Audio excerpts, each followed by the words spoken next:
Hey Vishu, are you Hello. saying something? Hello. Yeah, Can you hear me now? yeah. And is the screen visible? Yeah. And has the recording started? Yes. Yeah. Okay, thank you. Sorry for the mishap. There were like umpteen number of cables here that had gotten totally disentangled, sort of entangled with one another, and it took me like 5 minutes to fix them because the charger for this tablet is gone, so I had to connect it. Okay, thank you for waiting. Okay, so let's start with the summary of what we did last time in understanding evolutionary dynamics. Okay, we started with the extremely simple assumptions that were also reasonable, right? We had many assumptions that sort of mimicked standard population dynamics models, right? But we added one single component that there are two types of individuals, A and B. These could be alleles, this could be genotypes, this could be even behaviors that are heritable. Okay, and if they both have a fitness omega A denoted by omega A and omega B. Okay, what we found was that the rate of change of frequency of type A will be given by this very simple equation: P into 1 minus P times omega of A minus omega of B divided by omega bar. Is that right? This is also called, or in some version, if not exactly this, replicator equation.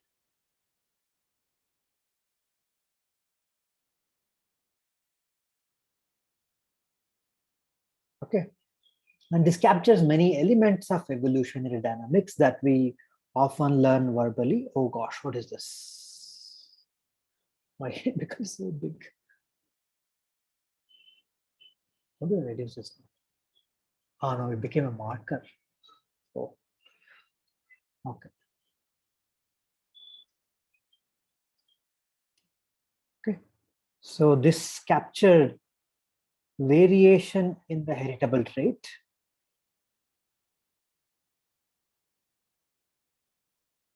This captured, differential fitness between A and B.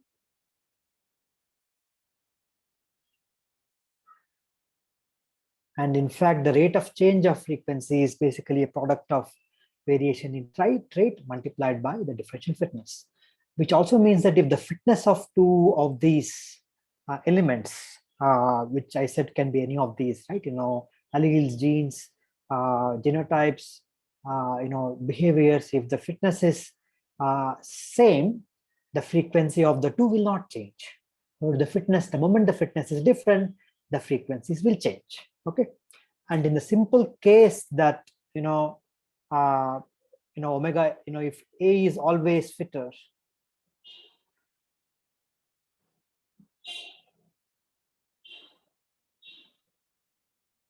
than B, we arrive at the simple conclusion that P of A will eventually become 1. Okay, means the entire population will have only the trait or the gene that corresponds to A. Okay, and this sort of also is sort of in some sense the mathematical representation of what we often call survival of the fittest, right? So survival of the fittest is loosely used, and but this this sort of is a more mathematical precise statement of the same. If A is always fitter than B, then P of A will become 1. Okay, the B which was less fit will now go extinct in the population, right? However, we also found that if you now account for more complex things that can happen in the genetics, right? For example, when we looked at diploid organisms, right? The way the genotypes are structured and so on can lead to some non-obvious results, right? that are not very evident from simple verbal arguments, right? So to summarize that again, for diploid organisms, we discussed one simple case, simple example where we said that there are now 3 genotypes, AA, AB, and BB, and if omegas correspond to their fitness, then we found that there are now basically 3 possible outcomes, right? So case 1 was if omega AA is greater than omega AB, and if omega BB was also greater than omega AB, which means both the homozygotes, if they are greater than the heterozygotes, if the frequencies, sorry, I apologize for the mistake, if the fitness of both the homozygotes are greater than that of the heterozygote, what we will get is either AA or BB will dominate the population.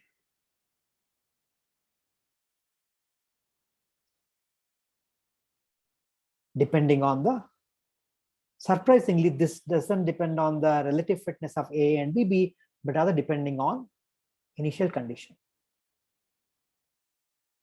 Initial frequencies. Okay. Of course, now you remember the ideas of dynamical systems, right?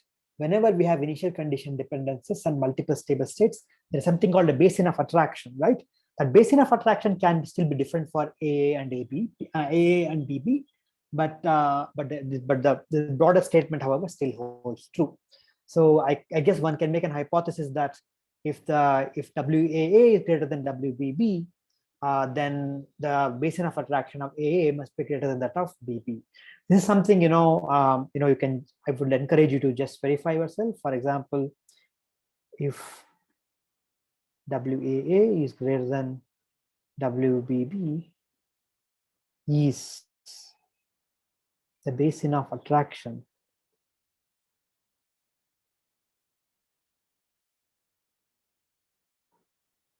for AA greater than that of BB. Okay.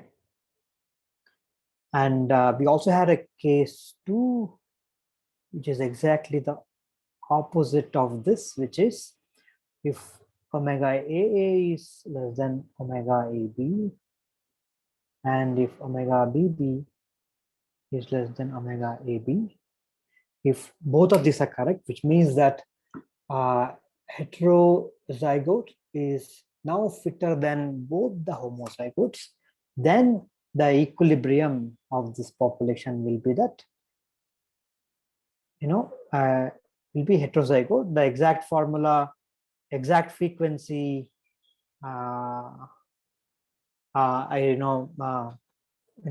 wrote down the formula last time. So heterozygotes will survive in the population, right? Okay. So those are 2 cases we found. Of course, there is a case 3 and 4 which are fairly obvious, if I'm right, where you only omega AA or only omega BB, they also happen under fairly reasonable simple cases, like if omega AA is greater than omega AB, which in turn is greater than omega BB. In this case, only omega A will be found. However, in the case of omega, just inverting this inequality will give you the other case. This is something, again, you should verify. We haven't done this this in the class. I also have done this probably very, very long ago, so I might be wrong. So you should verify this. Okay. So that's the summary of what we learned in the last class. So any questions on this before we move forward? So in the heterozygote case, in the replicator equation, what is P? So P is still whether it is frequency of allele A or allele B. So it's So we are still writing an equation for allele A and allele B. Okay. That's What right. we interestingly find in that case is the omega A and omega B, they both depend on P itself. So it's a frequency of allele A, right? So in that case, Absolutely. 1 minus P may not correspond to the frequency of allele B. That is It will correspond to. It will correspond to. It will indeed correspond to so if it's frequency of allele B. if it's allele A, the number of so basically it will be the frequency of allele A will be computed as the number of individuals with either AA or AB or AA or half of AB or half of AB. Yeah, because only half of them contribute, right? Or as you know, it contributes only half in relative to AA. If you take an individual AA, okay, that individual has 2 alleles of A, whereas AB has only 1 allele. So you have to account for that. Right. So AB is counted as only half. Yes, absolutely. Yes. Yeah. Okay. So there are 2 ways people do. People, when they are looking at this population, they either count as 2n. If there are n individuals, there are, imagine a homozygous population of AAs. If there are n individuals, there are 2n allele A's. Okay. But in terms of frequencies or the proportions, it would still be 1, right? Right. So that's why you have to divide by half. So if you are counting absolute number of alleles, you count them as 2 and 1. If you are counting for proportions, you consider AA to be 1 and AB to be half. Okay. Is that fine? Any other questions?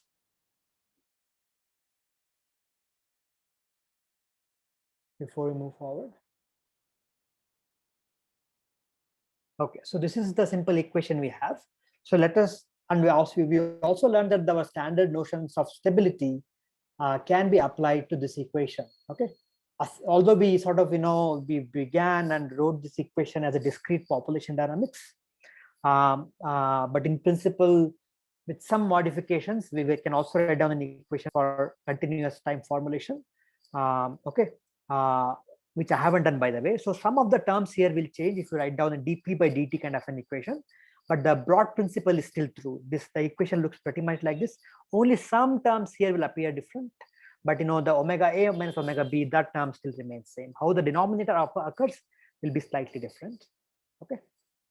So now let's go to the, let me add one more page and I can understand this a bit better. Let's go back to the same equation now. So we have this equation. Okay. Let's now come back to again, just allele A or allele B are 2 types of, individuals. Okay.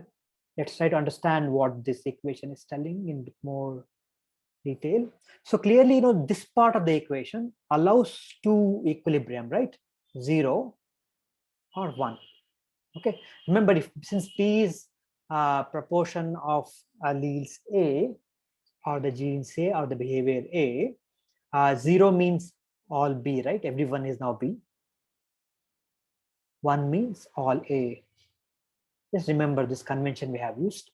And then what we have, so now whether, as we mentioned in the previous page, if omega A was always greater than omega B, then we reach this, right? On the other hand, if omega B was always greater than omega A, we reach this. Here is the thing, as we do know, these omegas can depend on P, and even this denominator does depend on P. Okay, but denominator is always positive. So for all practical purposes, the numerator is the more important quantity here in terms of determining the sign. Okay, and also determining the P dependence. Right now, let's think about this a bit more.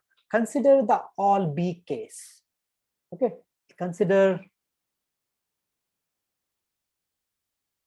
P is equal to 0 equilibrium. Okay, what does it mean to say that P0 is an unstable state? Or rather, let's maybe look at the let's look at the stability point of view. If this is stable, what does this mean?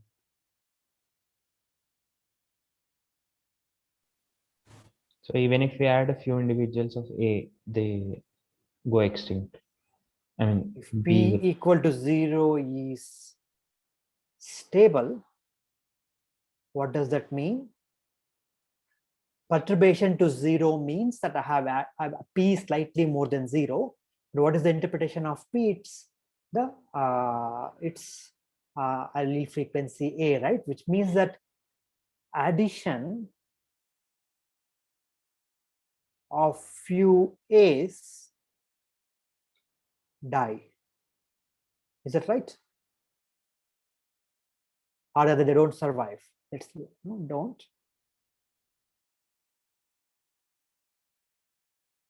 survive. Is that right? Which is so the so P is equal to 0 is stable means that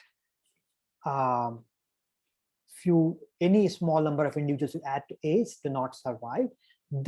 So this is what we call stability analysis in the dynamical systems, right? So I know population dynamical systems.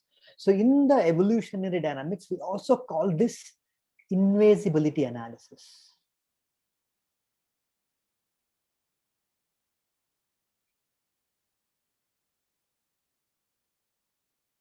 Okay, which basically means if there is some strategy or some gene A, okay, you want to know how, and you now want to know what happens between when a new behavioral type or a new phenotype emerges, which is B. But if the A was the fitter one, what happens then? The invasion, sorry, if B was the fitter one, what happens? The invasion by a few A's do not survive anymore, right? Therefore, it decays and we go back to the previous state. Okay, and one can do exactly the opposite analysis that I just described. What would that be? The converse of this will be P star is equal to 1, right? Stable. What does that mean? Everybody is A. A few B's added don't survive, right? Is that correct? Okay, so P is equal to 1 stable means that invasion by B, that's a terminology that's often used. Invasion by B fails or don't survive. Why are we, so this has a biological usefulness, by the way, right? Which is why in fact the stability analysis actually has a useful interpretation. When we think of stability analysis, we introduce a few individuals, right? Or if we make a small perturbation to an existing equilibrium, right? And in fact, that small perturbation has a biological meaning here, because in real world, where do small perturbations come from? mutations. Mutations, exactly, right? So mutations are the origins of these small perturbations. Okay, and therefore, the stability analysis of dynamical systems maps on to what people call invasibility analysis when studying which strategies, which genes survive in the population. Okay, so now those two correspond to two extremes, right? All A's and all B's, and these kind of evolutionary states where we have all of the individuals are of same type, those are called pure strategies.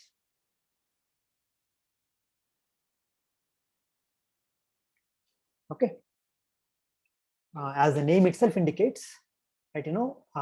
Everybody, so everybody in the population is sort of same here. Okay, as opposed to the case, example of the diploid organisms we studied, there was also a possibility of P non-zero or not 1, right? Is also possible, right? Okay, those are often called mixed strategies. the name means that both the alleles or both types are basically present in the population. Okay. And when does this happen, by the way? Just think about the stability analysis perspective again. So we know that P is equal to 0 is an equilibrium, right? We know this is also an equilibrium. When can mixed strategy survive? An intermediate one? Only when both of them are unstable, right? That's precisely what happened in that diploid organism case. When did the heterozygotes survive? Only when all A's, all the homozygotes states were unstable. So this typically happens when the invasibility analysis done to pure states fails. Okay, so for example, if you have a complex evolutionary dynamical system, one way to think about this is to first start with considering pure states, and then for each pure state, you look at, so let me just write this down. Identifying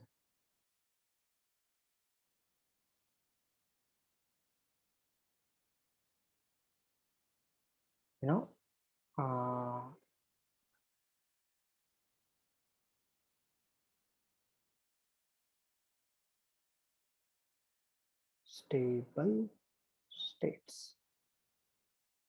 So we often abbreviate this by ESS. Okay. So how do you identify them? Consider each pure strategy. Okay, I think the ESS in the S in the last S here actually stands for strategies, not states. Okay, consider each pure strategy. Do an invasibility analysis.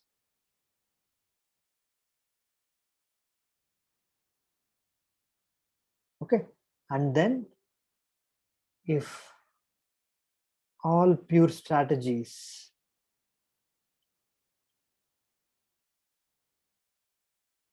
fail, consider that there might be mixed strategies.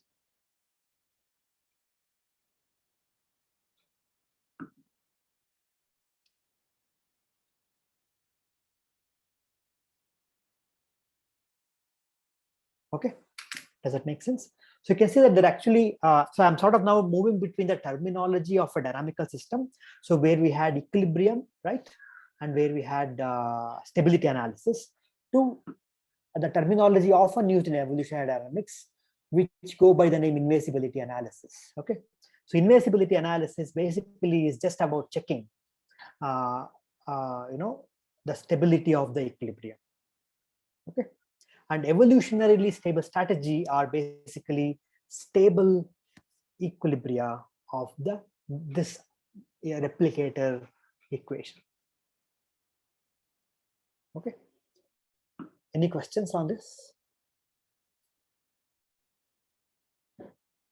So we will now, once if there are no questions, I will then move on to demonstrate this with an example now.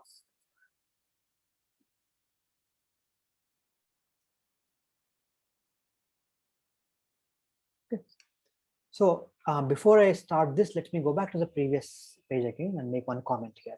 So what this equation tells you is also offers a way to simplify our entire analysis. We know that the first part of this equation, P into 1 minus P, will always give us two of these equilibrium, 0 and 1. So any chance of finding other equilibrium will actually arise from by just looking at omega A versus omega B, right? So therefore, as long as we can calculate omega A and omega B, then we know what's the outcome going to be, right? If we prove that omega is always greater than omega B, then we know that P is equal to 1 is the evolutionarily stable strategy. If we prove that omega B is always greater than omega A, then again we have the opposite of it. Okay. So with that note, so we just basically focus on omega A, calculating these omega A's and omega B's in any evolutionary context. Okay, so now let me demonstrate this with some, one simple example now. in a scenario called, resource conflicts. Resource conflicts among animals. Okay.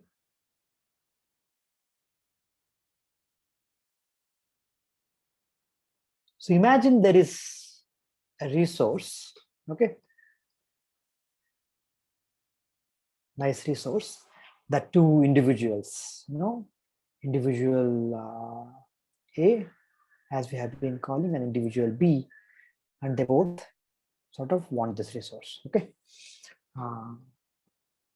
Now, what do you think may happen? Assume that this is a resource that they ideally want entirely for themselves, so that they can actually consume this entirely by themselves. Okay, so one extreme scenario is when these resources are so huge that there's really no competition between them. So this fellow can eat maybe this part, and this fellow can eat maybe this part, and they're both happy and go away. Then there is no conflict at all. Okay, the conflict will arise when the amount of resources is small and they basically want all of it. So of course, a lot of things can happen in a real complex world depending on their behaviors. So let's consider a rather simple scenario that there are only two types. Okay, and the animal can choose between two types of behaviors. Okay, so a behavior one, which we denote by H, is called a hawkish strategy. What comes to your mind when you think of hawk strategy? A hawkish behavior. So you what do you say? It's kind of a dominant strategy. I mean, somebody dominates to the other, and they will be sorry. Whoever is the strongest will take Hello, the. I lost you. Whoever is strong will take the resource. Sorry. So hawk strategy basically means that it's a strategy where individuals are very aggressive and are willing to fight to get the resource. Okay, so basically that's one way of approaching to take the resource. A contrasting one is called a dove strategy. Okay, which is a less aggressive strategy. Okay, so now we have to define this more carefully, because if two individuals meet together, what are all the possible interactions now? What all possible things can happen? Both adopt hawk, both adopt dove. Yeah, so there are now four possibilities. So there are two ways to think about this. The individuals are sort of dynamically changing their behaviors, and they choose one of the two is one possibility. Or that individuals are genetically programmed to have only one of the two. Okay, both of them are possible. So it's possible that when A and B meet, there are what may happen is that two hawks are meeting, right? A hawk and a dove is meeting, right? Or conversely, dove and a hawk is meeting, and then two doves are meeting. So there are now four possible interactions that can happen. Depending on what really happens, each of them may get different share of resources. Okay, so what we need to know basically therefore know is what is the outcome of each of these four different interactions. Okay, and we typically write them down in the form of a matrix. Okay, and these matrices are called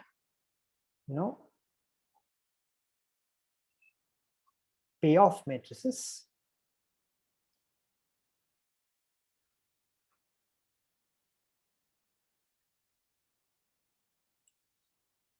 Payoff is basically whatever the benefits and costs that you get out of such a interaction. Okay, so let's basically now there are now four entries in this matrix now. So what does this? So I have now divided matrix in the following way. In the matrix entry, we will write the outcome of the interaction to what we call a focal individual. This is the focal individual. This is the other individual. In these matrices, we usually write the outcome only for the focal individual. That is the convention in, one convention, but there are also other conventions which I won't go into. So now, which means, so now in this entry, a hawk has interacted with a hawk. I will write down what's the outcome here. In this entry, a dove has interacted with a hawk. Here I will write down the outcome to dove only, okay, not hawk. Okay, let's do the simple things. So now let's say that the value of this resource is given by V.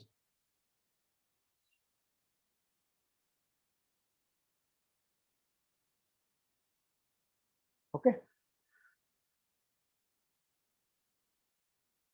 Sorry. Okay.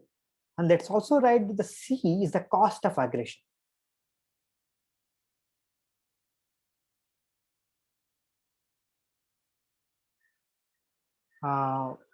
There are many ways this cost can occur. Maybe they will get injured in the aggressive behaviors, right? That's one cost. There are many other costs. So that's probably the main cost that can happen. It might be just pure energetic expenditure. That's often much low though. So depending on that, C might be higher or large.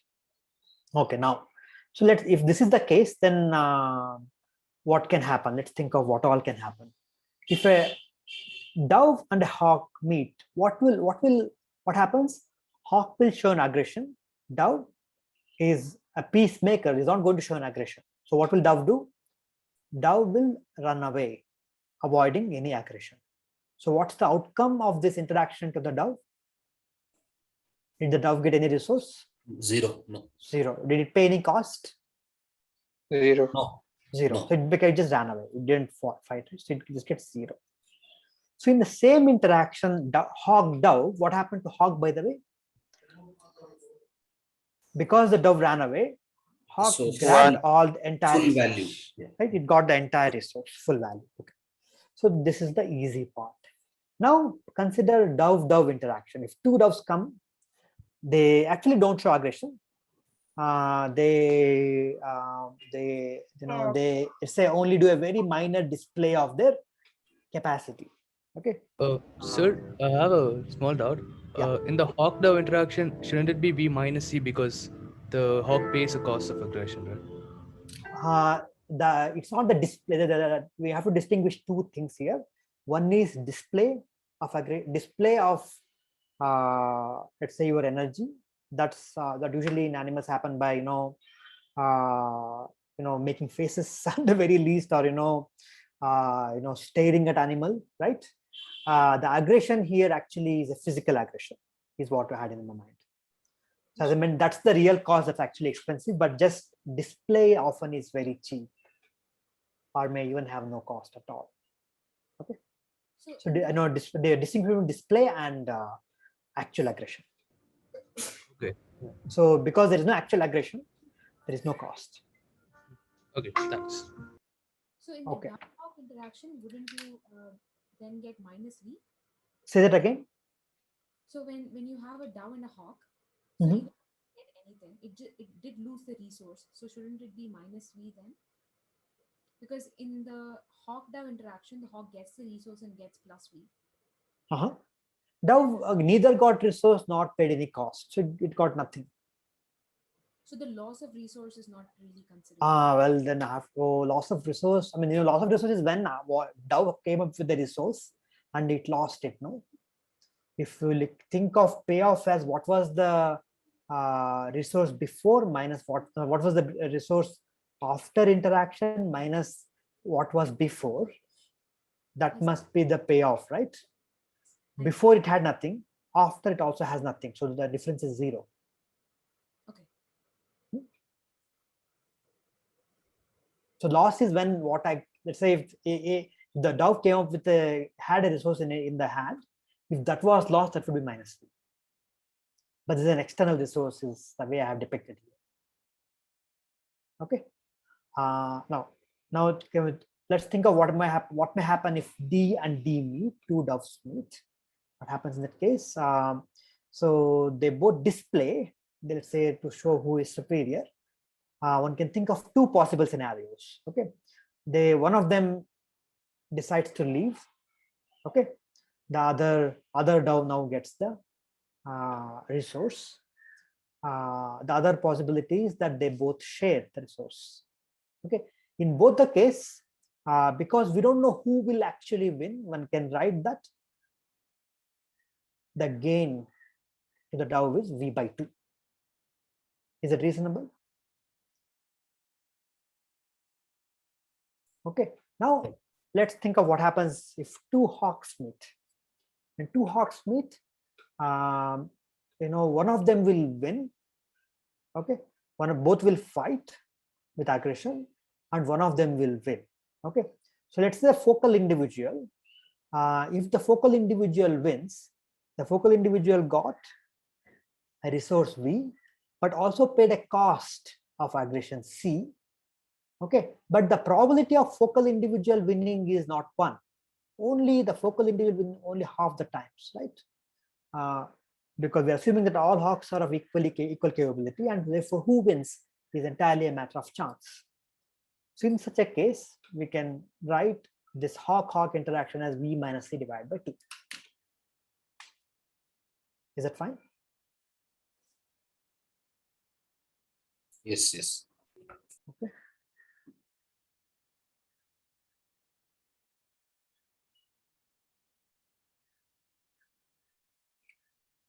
So let's also write down a few notes. Write down all of Sir, them I in have a terms of. doubt. Yeah. Isn't there also a half probability that the focal individual loses? So shouldn't there be a plus minus A by 2? Say that again. There's also a half probability that the focal individual loses, right?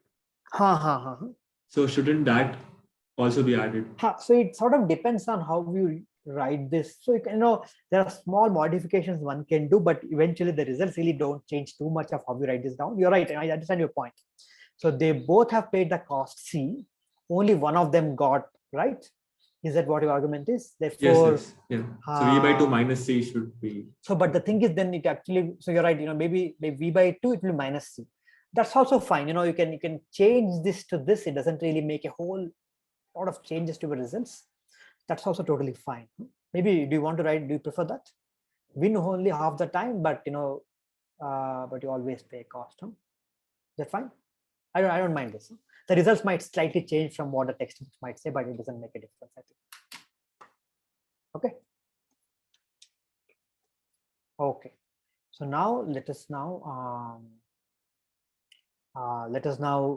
write down a few notations. Let's write a notation VAB, which basically means payoff to A in interaction with B. Okay. Let's use this notation. So if you do this, what will be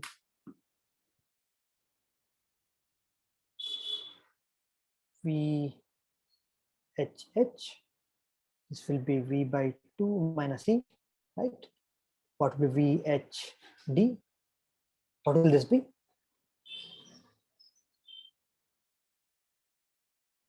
This will pay off to H when you interact with D. That will be V. This one, okay? What will be this? 0. What will be this? V by 2. Is that fine? So I'm just to make it easy for everyone, I'm using the same notations as in the book that I have recommended already. Okay.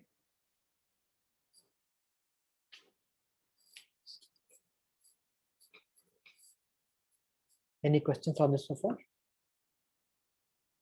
Okay, fine. Now we need to find, to really know who wins in the population, what do we need to find? So go back to the previous page. What do we need to find? We need to find omega A or WA and WB, right? So what do we now need to do? Calculate this. Okay, so let's, so the way we write down these, so this is the fitness. So The difference between payoff and fitness is as follows. Payoff is something that an individual gains or loses in a single in one type of interaction, not a single interaction, but in one type of interactions. So the animal which engaged in this interaction also does million different things in its life, right? So this resource conflict is not the only thing that happens in the life of the animal. So what we, to account for, what we usually do is we write that there is a baseline fitness omega 0 that animal has, and then what we are doing is basically adding the result of this interaction to this baseline fitness. Okay. So therefore, so now how do we add this? So a hawk can do two things, right? It has some probability that you interact with another hawk, right? And you multiply it with the hawk interaction payoff. Alternatively, hawk can also interact with D, and then multiply it with the payoff you got in that interaction. Is that fine?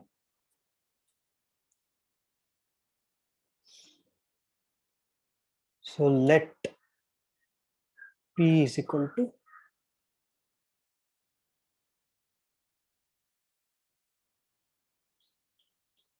let P denotes the proportion of hawks in the population.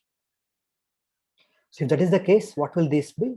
Omega 0 plus what is the probability that a given hawk will interact with a hawk in this population? That will be P. Is that right? Okay. And then you multiply it by this specific payoff, V by 2 minus C. What is the probability that a hawk will interact with D? That will be 1 minus P, right? And then you get all the payoff. I just want to make sure everybody is happy with this.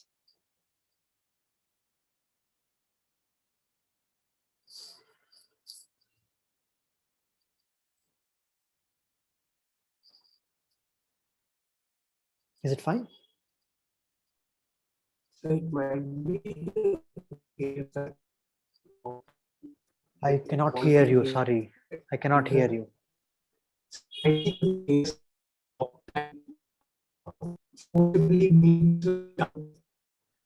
Oh, I'm so sorry. I just can't hear you.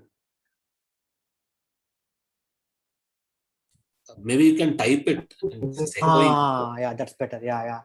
It's like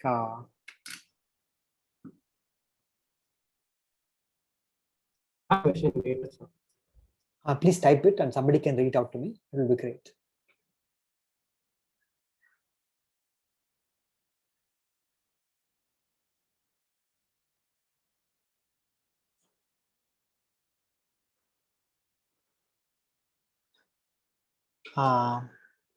Okay. So when doing this, did we make any assumption, by the way, when writing this equation? From the above equation to the one below.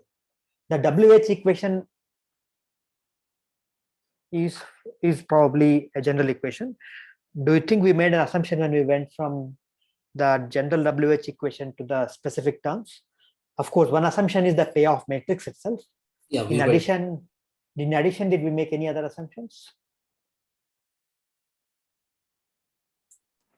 Interactions are random. Very good point. Okay. So in doing so, we made a very crucial assumption, by the way, that interactions between organisms is random. So what does that mean?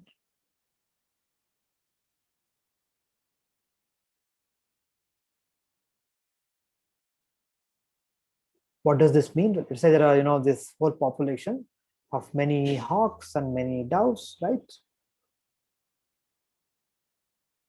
Okay. What does this mean is, let's say this is the focal individual hawk that I'm interested in, and we are writing an average payoff for that individual. what that means is that this hawk has equal probability of interaction with every one of these individuals. Okay, because the probability of interaction with anybody else is same, if there are more hawks, which individual will this guy meet? Will this guy meet more hawks or more doves? More likely to meet a hawk or more likely to meet a dove? Right? And if the number of hawks are more, the chances of meeting hawk is higher. Right? So that's what, and in fact, it's just linear. Okay. So in fact, the probability that a hawk will meet hawk is proportional to the proportion of hawks itself. And that is true only when the interaction between animals is random. So imagine a case where hawk preferentially were to go and meet doves. Then what happens? Will this equation be right? No, right? No. So then let's say an extreme preference where a hawk will only meet doves. Then what happens? This will be 0. This interaction will become 0, whereas this becomes 1, right?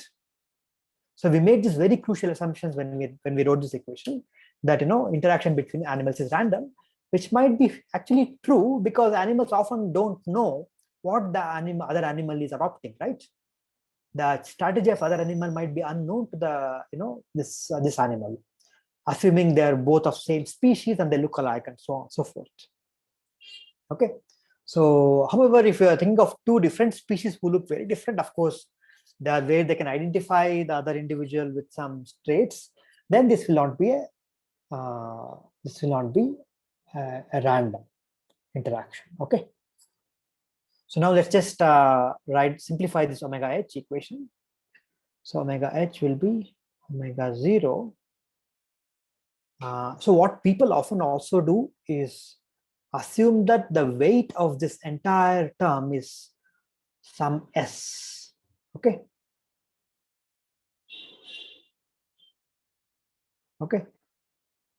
To sort of this is sort of a coefficient that tells how important this specific interaction to the overall fitness of the individual. Okay, so that's why I'm just going to maintain that for the time being.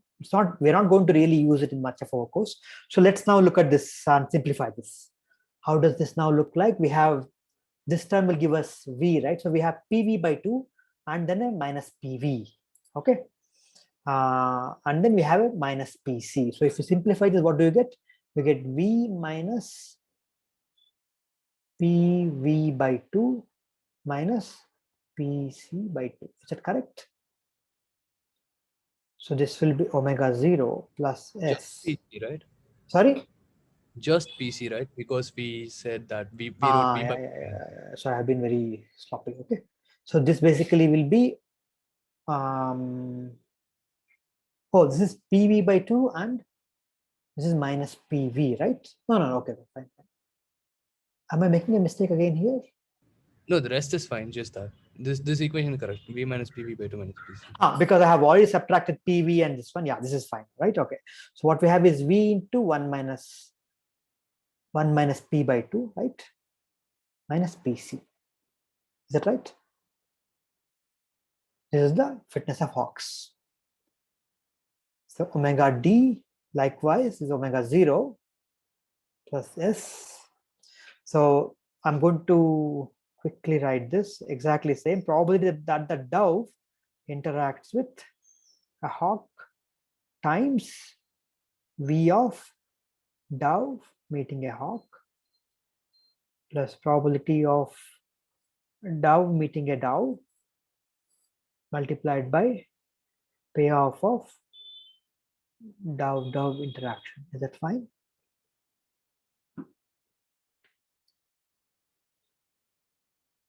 So omega 0 plus S.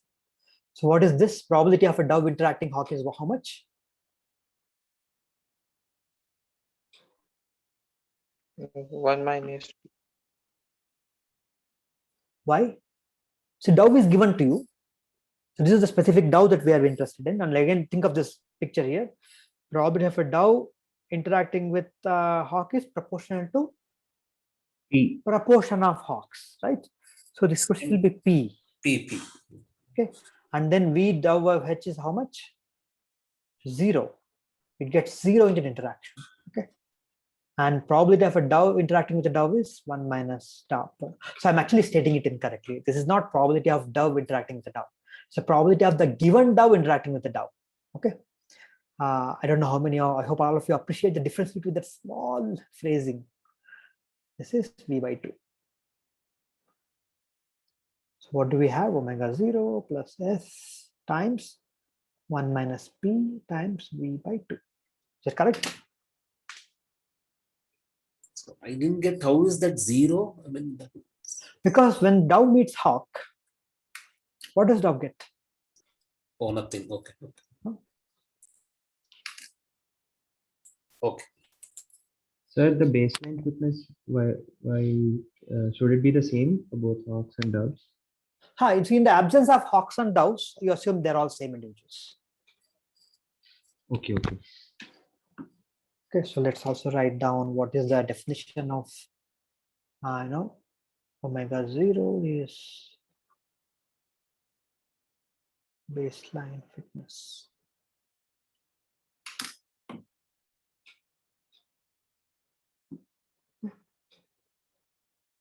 Okay, so now what do? We just now look at omega H minus omega D. When you do that, the omega 0 just cancels out.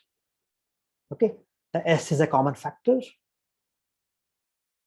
And then we have V to 1 minus P by 2 minus PC minus of 1 minus P into P by 2.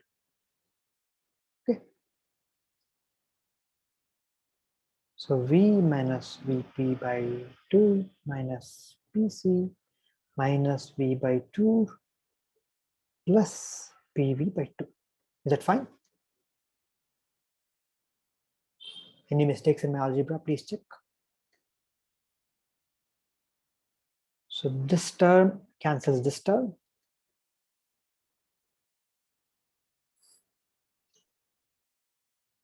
And V minus V by 2 will give me V by 2. And then we have minus PC. Is that correct, people?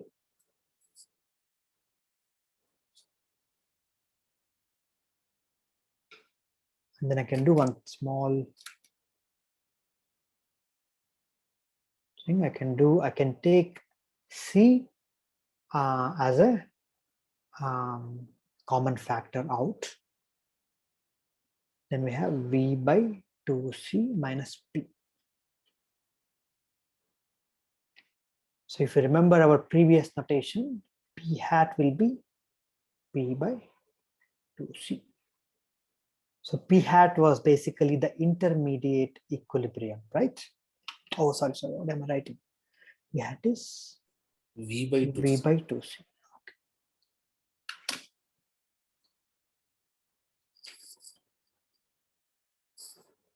Any questions so far?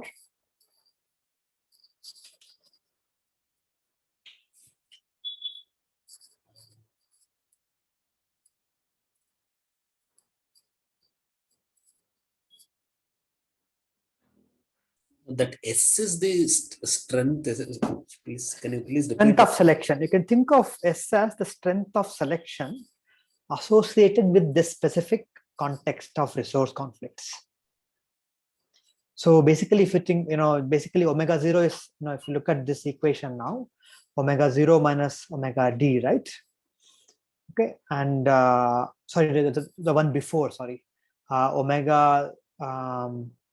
So I think the better way to understand this is if you actually calculate omega bar, which is basically the average of doves and hawks, what you will find is we'll get this term omega 0 plus S times some terms here. Okay, so this is the average fitness of this entire scenario. Okay, so everything that comes in this bracket here now will be related to only this hawk dove scenario, resource conflict scenario. And the outside one, omega 0, is basically the baseline fitness, right? So if S is very, very small, what that basically means is that this resource conflict is a very weak component of the entire, weak addition to the overall ecological context of the organisms. If S is very, very large, that just means that this is a very strong determinant of whether organisms survive or not. So it just tells you how important it is for the overall fitness of the organism. It's also called selection coefficient. Okay, good. Yeah. And I mean, there are mathematical approximations that show that, for the replicator equation to be valid, this S must be really small. Otherwise, the continuous time approximation we make will not be quite valid. But anyway, that's not important for us right now. Okay, so far is everything fine? So we have now derived what is omega A minus omega C. Let's just summarize that here again. Omega H minus omega D is SC times P hat star minus P, where P hat star is V by 2C. Okay. So now remember what happens. Remember there are 3 equilibrium now, right?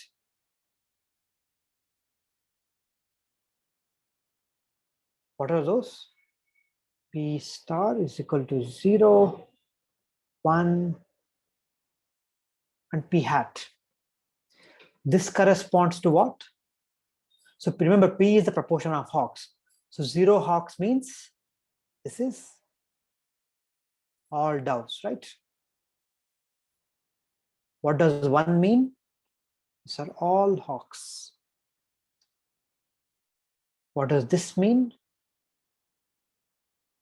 Mixture of Hawks and doves. But only if this P hat is between 1. Now we have to look at stability of all the 3, and that will tell us what will be the evolutionary outcome. Okay, let's look at all doves outcome. Okay, which basically means, also think of the, okay, there are multiple ways to think about this.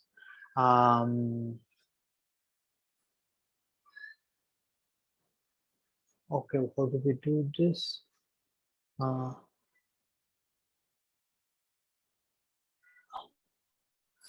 So basically, I think maybe a good way to do this, when does this actually belong between 0 and 1? Maybe that's one, because that effectively, if you look at all possible cases there, you will cover all possible scenarios. Okay, so let's look at case 1. So let's look at this V by 2C ratio. Are we guaranteed that this ratio is always between 0 and 1? No, right? Consider a case when V is greater than 2C, meaning the value of resource is much greater than the value of the costs of aggression. What happens in that case? P hat is greater than 1, which means the mixture equilibrium doesn't even exist. Do you agree with that?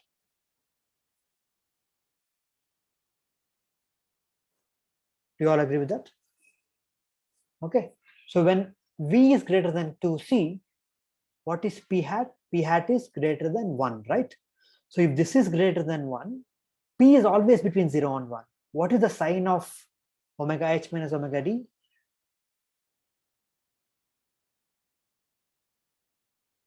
What is this? This is always positive. Sorry, positive.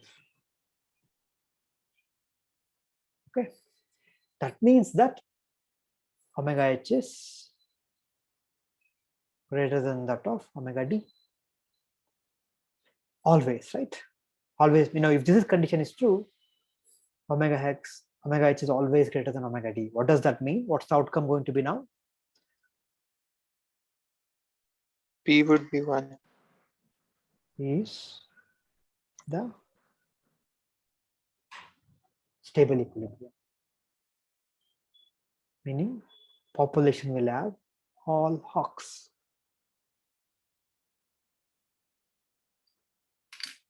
Meaning if the value of the resource is greater than twice the value of the cost of aggression, then Hawks will always win. Does that make sense, by the way, intuitively? Yeah, so just think of what this is corresponds to, right? It It's is worth basically fighting for the resources. Yeah, which basically means, as only one of these two times we actually win the resource, right? Right? The way we formulated our payoff matrix, the way we wrote this, right? There is a probability half of winning, therefore you get V only half the time, but you're paying cost every time, right? That means to compensate the cost, I have to really, the minimum value of resource must be at least 2C. If that happens, then everybody will be a hawk. Is that fine? Let's look at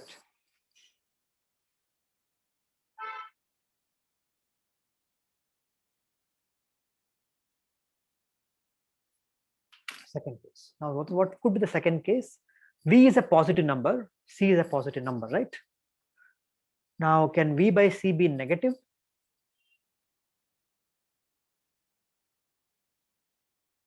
No. No, right? So it's actually, if this is the only second condition possible is it's actually now positive. So I can also write greater than or equal to, I think. So I will actually let you think about what happens when they're equal. Okay, it's just interesting case to think about. So this implies P hat is now less than 1. Okay, but it's always positive. Okay, so what happens in that case? Now there are 3 possible equilibrium: 0, 1, and this intermediate equilibrium. So the question to ask is the intermediate stable equilibrium, which of these is the stable equilibrium, right, of the 3 cases now, right?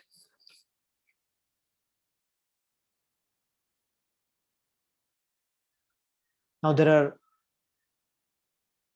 are 2 ways to analyze it. Now we can just basically plot that entire right hand equation, right?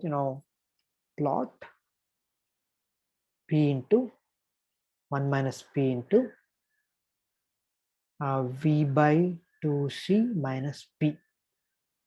Okay, so there are of course constants here, which is I think SC by omega bar. The thing is, this entire thing is a positive number. It doesn't change the signs of whatever is happening. Although omega bar itself depends on P, this entire thing is actually a positive number. Therefore, in between roots, it only changes the shape of the curve, but it doesn't change the signs of the curves. Okay, so now we can just plot this and see what happens. So what is this? So let's think of, let's now do this plot of this function. So let's call this f of p, f versus p. What happens when, so maximum value is 1, right? It reaches 0 there. And at 0, it is 0. And there's an intermediate value, which is v by 2c, it again is 0. So only thing we now want to know is how does this curve look like? So let's think of very close to 0. If p is very close to 0, this term can be neglected. So what we have is basically v over 2c, right? So what is the coefficient now when p is very close to 0? A positive coefficient, right?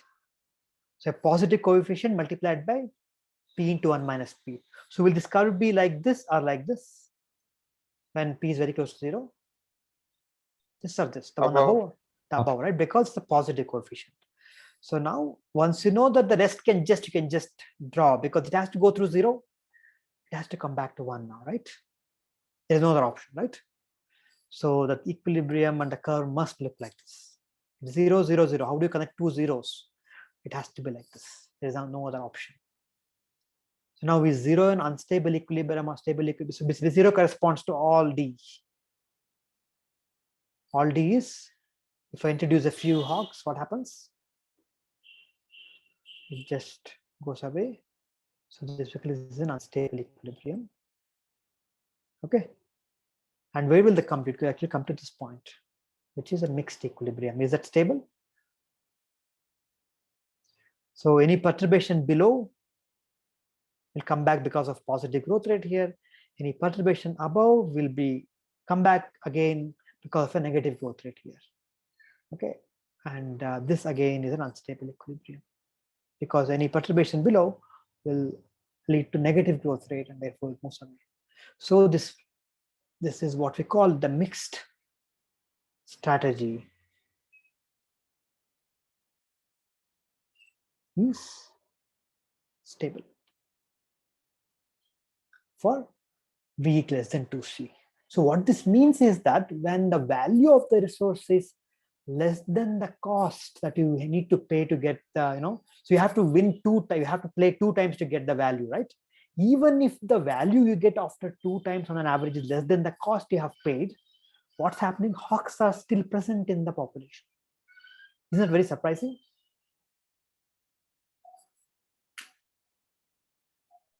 They must get extinct, right? Who must get extinct? The hawks, because they are paying more price than what they are getting. So this implies that even though hawks are paying more than what they actually get, right?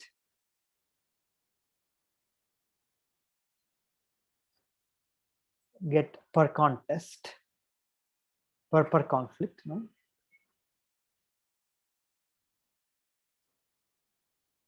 They are present in ESS. Isn't it very surprising, by the way? Somebody said, they must go extinct. So, but they would be gaining a lot more whenever they encounter a dove, right? Exactly. Only whatever I have just written here, which is why I have put quotes. Whenever you say something in quotes, it's often not what you mean, right? So, although whenever 2 hawks are interacting, okay, they're actually, this is true. This, whatever the quoted statement,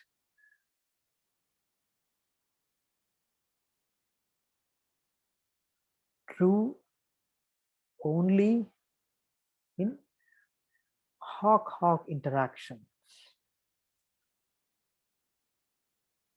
But because doves are present,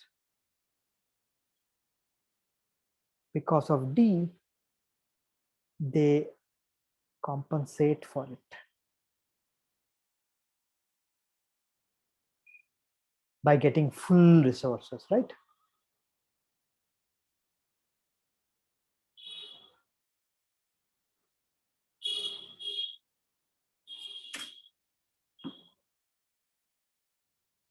So this is how aggressive strategies can be stabilized in an evolutionary context.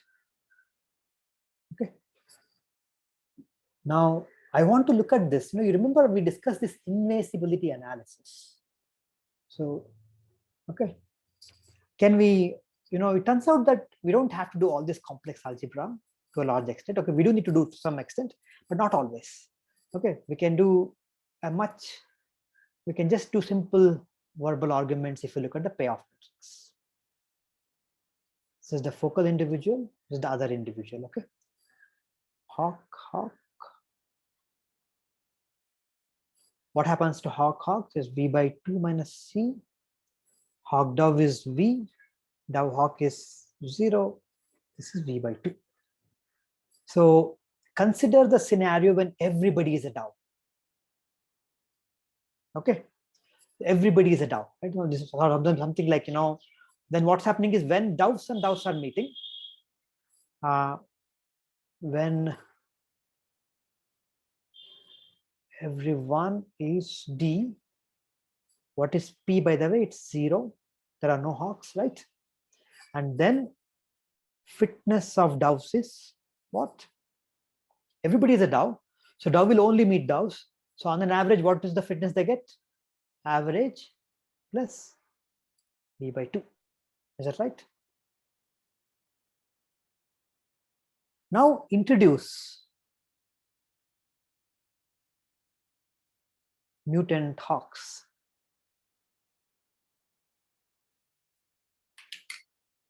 Okay, think of very, very small number of Hawks now. What happens now?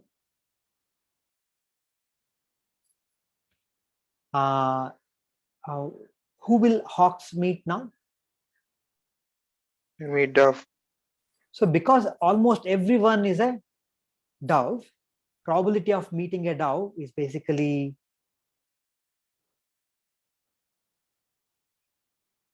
D times V of HD, right? This is basically, I can ignore the fact that Hawks will also interact Hawks because they are so small in number. Okay. Plus ignore Hawk interactions because they're so small. So what does that lead to? Probability of meeting a dove is almost close to 1 times V. Of course, there's a baseline fitness, which I forgot to write, which is omega 0. So now just think. So when everybody is basically dove, mutant Hawks have a fitness of V as against V by 2, right? Sorry, this must have been omega H.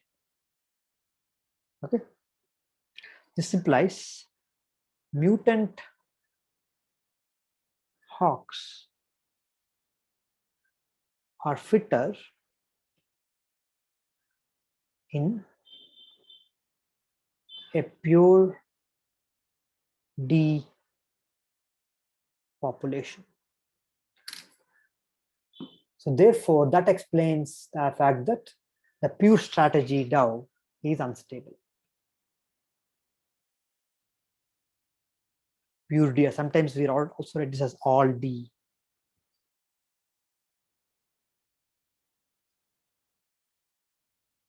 Stable.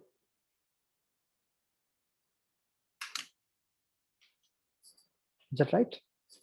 So one simple way to look at this as follows, just look at, pure. So if you want to do this without doing any calculation, the entire thing we left now, just focus on this part of the matrix now, because everybody is a dove. So doves are basically getting this one, V by 2 is their current, everybody is getting V by 2. A mutant Hawk, what will they get?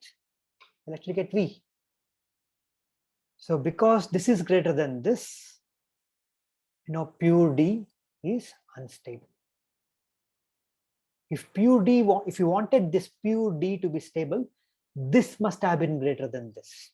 So, transition from this to this must not be a good thing. So if everybody was a dove, the dove converts to a hawk, that hawk will now benefit a lot. So therefore, everybody will now start moving towards hawks as being a hawk. Does that make sense? So without writing any of these equations, you can just look at this column in this payoff matrix and conclude that, pure D is unstable. Always unstable. Okay. We can also do the same thing for pure hawk. Here, what do we do? If everybody was a hawk, they are getting V by 2 minus C. This is their initial payoff. Okay. Now the question is it better to get 0 than V by 2 minus C? When is it better to get 0 than V by 2 minus C? When V by 2 is less than C, right? So this shows that pure H is unstable only if V by 2 minus C is less than 0. In the absence of it, it actually will be stable. So again, we can just look at this column and decide, arrive at all the solutions. So, now we can actually see, we get all the 3 solutions just by looking at this, right? This is one possible. This shows that, D is always unstable. This is one result. This shows that pure H is unstable in this condition, which also gives us the converse condition, which is pure H is stable if V is greater than 2C. The same analysis will give us this. Okay. What this analysis also tells us is, if both the pure strategies are unstable, which is, this is always unstable, we know. If V by 2 is less than C, then we know that the mixed, so we have to now look for the mixed strategy. That is the case where you can actually go and do this longer calculation that I did. So you don't have to even look at whether the pure mixed strategies exist. If you find that pure strategies are actually stable. Is the idea clear? Do you think you can just arrive at the solution by looking at the matrix now?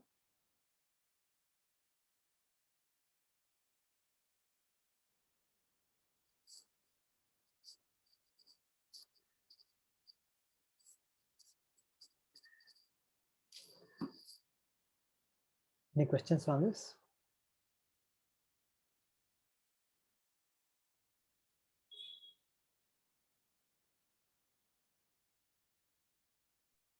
So, sir, even if we have V by 2 is equal to C, we should end up having all hawks, right? Say that again. Even if, so in the case of V is equal to 2C. Yeah, that's right. That's fully right. Yes. Even in that, equality case, everybody will be a hawk. You're right. The thing is, what can happen in that case is just think of what happens, right? If everybody is now a hawk, some of them can switch over to D, right? Yeah. And they are all 0 now, so it makes no difference. So the small mutants of D will be still stable, right? Yes, sir. Because they are equal. But now more and more imagine the Ds are now coming up. Now what happens in that case? Those DD interactions will have V by 2. But the moment hawks see that, they will also get HD interactions, right?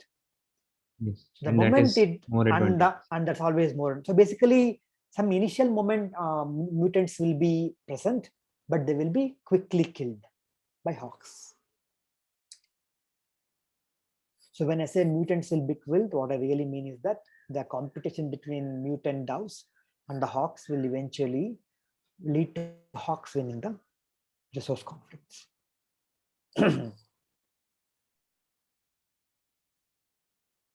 Okay, is it all clear now? How to work with this? So if everything's clear now, I will give you the assignment for today. Okay, shall I do that? So here, if we foresee that there is some mixed state, so then we do the additional calculation, right? Absolutely. Otherwise, there is really no need. Yeah. Okay. So the lab assignment for today is as follows. Do this hog dog, by the way, these are also called, games. Okay. The name comes from the fact that the entire mathematical machinery comes from the field of game theory in economics. Although it was sort of almost in some sense independently discovered by biologists, but and also slightly modified. The game theory uses slightly different terminologies called Nash equilibrium and all, which I haven't defined. Okay, so it's Nash equilibrium, for example, is slightly different from the ESS that I defined. Okay, ESS actually strictly corresponds to stable equilibrium in dynamical systems. Of course, with some caveats there, which are not too important, I think. So that's why it's called. So basically, this hawk dove game introduce a strategy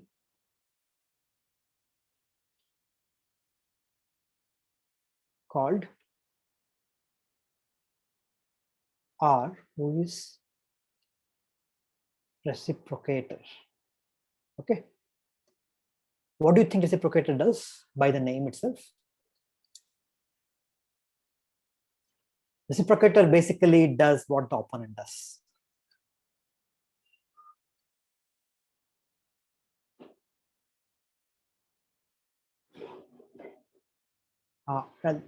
Opponent. Is that fine? So that's the definition I've given. So what I would like you to do is construct payoff matrix. So the matrix now will be a 3 by 3 matrix, right? And then identify ESS. Is that fine?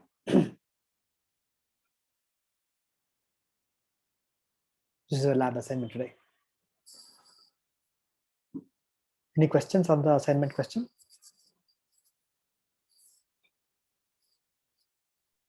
Can you make this more clear? What do you mean by reciprocator? So do your why is it not clear enough? What's your confusion? Like, so is it like an additional what we can say, additional species that come and like Yeah, it's not compete a, with the others? yeah, don't think of it as a species, think of it as the same species, but there's a third type of individual who does this. So hawk is a fixed strategy, right? An individual who has an animal who is doing hawk will always be hawk in the entire life. Likewise, dove will always be dove in the entire life, but the reciprocator does what the opponent does. So basically, when you pair hawk and dove, dove still does that dove behavior and hawk still does the hawk behavior. If you pair hawk and reciprocator, what will reciprocator do? Dove, it will. Say it again. It will reciprocate. Okay, so it will work as a hawk only. Okay. Yeah. It will. And if a reciprocator meets a dove, what does reciprocator do? It will act as a dove. Exactly. So now, yeah, that's a third type of an individual. Okay, this is a very clever thing to do, and see what happens. No, I have a question.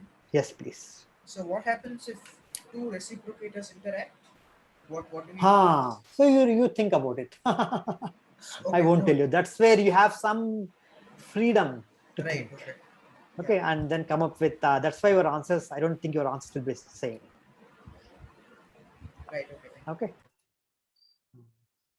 So your answer, all the different groups can come with slightly different answers depending on what you think will happen in that case. Okay. Is that fine?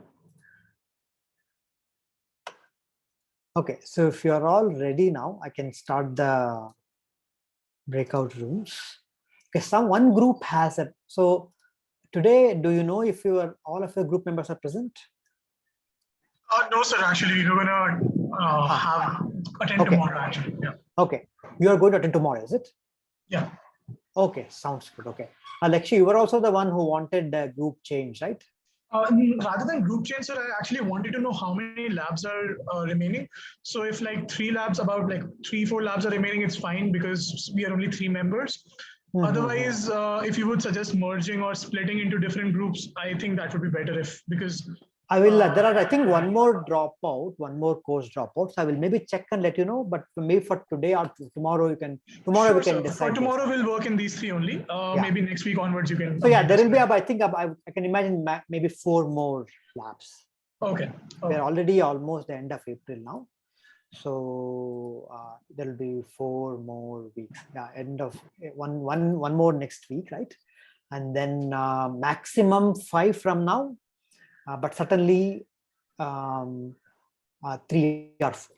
Okay, it depends on if any of the holidays on a Friday, and if you decide to cancel the lab for some reason and so on. Okay, so I think the end of the semester is first week of June. The end of the classes will be end of the May, right? And the exam. Yeah, so no classes from 27th to 30th May, I guess. 1st June onwards. 27th. That basically means maybe we have only 3 weeks of Fridays on May, I think. I don't know what the 27th May will be. Maybe I don't know what week that is. 27th is a Thursday, sir. That basically means we have only 4 more labs if you exclude today, right? So there is, we'll have one on April 30th, one on 4 May more 7th. labs excluding today. May 14th. Yeah. So if you still want, let me know. We can. There might be some possibility for merging, I think. Okay. Okay. Okay. Thanks. So I'll start the breakout rooms now. By when do you expect us to submit it, sir? This one you can submit, I encourage you to do by tomorrow night, but certainly by Sunday night. Okay, sir. Thank you.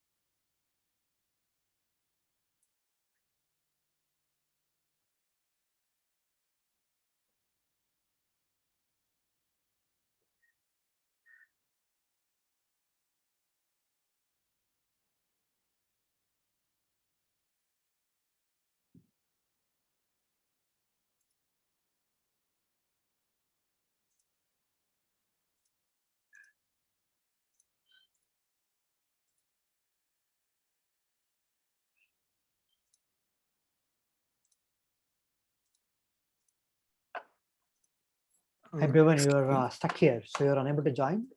No, like my lab members are not around. Oh, you're the So, only like, one today. How about Mahesh? Yeah. No, like Mahesh is not in my on my lab group. So Mahesh, but you can go to the lab. You're in the room number 2, no, Mahesh? Hello, Mahesh. Your group members are present. Parala, Bharadwaj, Aparupa, Sauvadra, you are all here. They're all there. Like, should I leave, or like we had decided we'll do tomorrow?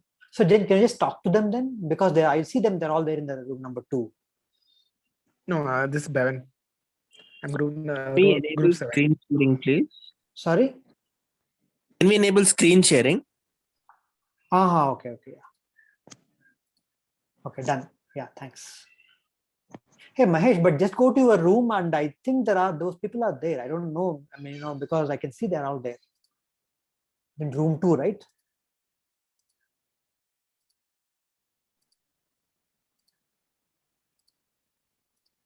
Excuse me, like this is Bevan. Like okay, Bevan. Yeah. So what group are you in, Bevan? I'm in group 7. Like we had decided we'll do it tomorrow. Okay. Because like 3 of us have. Then that's fine. So then do it tomorrow. You can leave now. Okay. Thank you. Thank you. Bye. Bye. So group 1 is not present today. Group 2 is present. Group 4 is present. 5 is present. 4, 5, 6 are present. 9, only 2 people are there. 10,